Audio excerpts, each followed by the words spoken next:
ओम नमो वासुदेवाय नमः। स्वागत है आप सभी का आपके अपने YouTube चैनल काजल पत्रिका में। भगवान हरि की कृपा आप और आपके पूरे परिवार पर हमेशा बनी रहे। आज की इस वीडियो में हम आपको सुनाने वाले हैं अश्विन मास कृष्ण पक्ष की इंदिरा एकादशी व्रत कथा। कथा इस प्रकार है। युधिष्ठिर बोले, हे मधुसूदन, अश्विन कृष्ण पक्ष की एकादशी का क्या नाम है, यह कृपा करके मुझसे कहिए।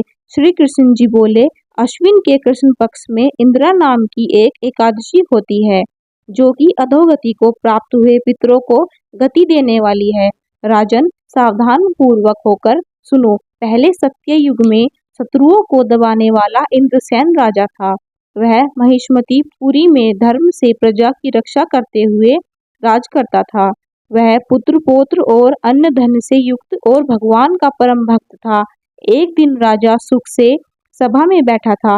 बुद्धिमान नारद मुनि आकाश से उतरकर वहां आए। उनको आए हुए देखकर राजा हाथ जोड़कर खड़ा हो गया। विधि पूर्वक अर्घ्य देकर पूजन करके आसन पर बैठाया। सुख से बैठे हुए मुनि राजा से बोले, हे राजेंद्र, तुम्हारे सातों अंग प्रसन्न तो हैं, तुम्हारी बुद्धि धर्म में है, तुम भगवान की भक्ति करते हो ना। नारद जी का वचन सुनकर राजा बोले, हे मुनि, आपकी कृपा से मेरे सब जगह कुशल है। आपके दर्शन से मेरी सब यज्ञ की क्रिया सफल हो गई। हे विप्रो, आप कृपा करके अपने आने का कारण कहिए। यह सुनकर नारद जी बोले, हे नरपोत्तम, मैं ब्रह्मलोक से यमलोक गया। यमराज ने मेरा पूजन किया। सुंदर आसन पर बैठाकर धर्मात्मा सत्यवादी यमराज की मैंने प्रशंसा की। बहुत पुण्य करने वाले तुम्हारे पिता व्रत में विघ्न पड़ने के कारण यमराज की सभा में रहते हैं। उनको मैंने देखा है। हे जनेश्वर, उन्होंने जो संदेश कहा है उसको तुमसे कहता हूँ। उन्होंने कहा कि पूर्व जन्म में किसी विघ्न के कारण मैं यमराज के निकट रहता हूँ। हे पुत्र, इंदिरा व्रत का पुण्य देकर मुझे स्वर्ग को भेजो। अतः हे राजन, पिता को स्वर्ग भेजने के लिए इंदिरा का व्रत करो। उस व्रत के प्रभाव से तुम्हारे पिता स्वर्ग चले जाएंगे। राजा बोले, हे भगवान, कृपा करके इंदिरा का व्रत कहो। किस दिन से किस पक्ष में किस तिथि को करना चाहिए। नारद जी बोले, हे राजन, मैं इस व्रत की सुंदर विधि कहता हूँ।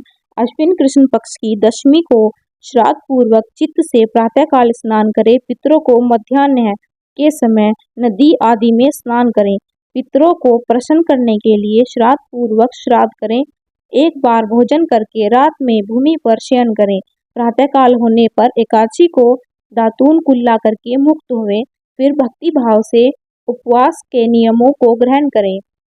नियम करके मध्याह्न के समय शालिग्राम की मूर्ति के सामने विधि पूर्वक श्राद्ध करके शुद्ध ब्राह्मणों को पूजन करके भोजन करावे, दक्षिणा दें। पितरों के श्राद्ध करने से जो अन्न बचा है उसको सूंघकर गौ को दे। भगवान का गंध पुष्प आदि से पूजन करें। ऐसा करने से तुम्हारे पिता स्वर्ग को चले जाएंगे। हे राजन, इस प्रकार कहकर मुनि अंत्य ध्यान हो गए। राजा ने विधि पूर्वक इस श्रेष्ठ व्रत को किया। हे कौतन्य, राजा ने रानी, पुत्र और नौकरों सहित व्रत किया। उससे आकाश से फूलों की वर्षा हुई। उसका पिता गरुड़ पर बैठकर स्वर्ग को चला गया। इंदिरा एकादशी राजा भी निष्कंटक राजा करके गद्दी पर पुत्र को स्थापित करके स्वर्ग को चले गए। ये इंदिरा एकादशी के व्रत का महात्म्य मैंने तुमसे कहा। इसके पाठ करके और सुनने से मनुष्य सब पापों से आजाद हो जाता है।